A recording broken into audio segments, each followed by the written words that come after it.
Johala e dho wath Madunga koro kwano lal kaluwore gi rochruok e chenro mag ohala e dho wath makamano magiwacho ni biro kaluwore gi ng'ok mar nam Lolwe masiko monjo gi kinde ka kinde kata obedo ni yande gigero ohinga e alworano.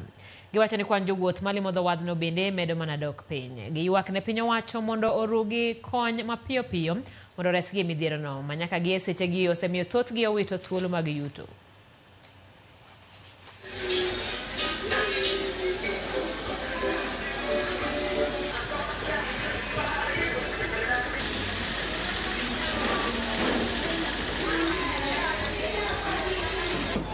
Wameanza kupunguza kazi watu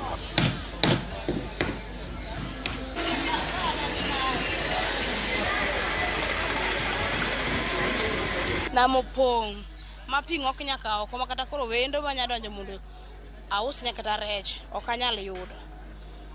nam sani pisani ng'oko mang'eny makata katimra onge samoro odwano idhi nyaka lam samoro be ochako dok kasani to ng'eny masani kose ng'ok mo ochochopo kae to koro kata koro ohala koro lora kata wendo kobiro ok onya dhi bot keche openyo odhi nam to pigne matero ji koro onge otherwise kaka wanyalo timo. Okay, kaka gisani king'iye iyudo ka at least pod ibono ka pod pi odok sani pok obiro then oluwore gi weather climate change ka weather change to pong kabisa kang ibiro gi mosapar ibodo kopong nyaka kondara kata mtokni ok nyal donjo kama okete maram kata kiteno mano konyo mana ji ariyo adek moko kaka otel komo pange no.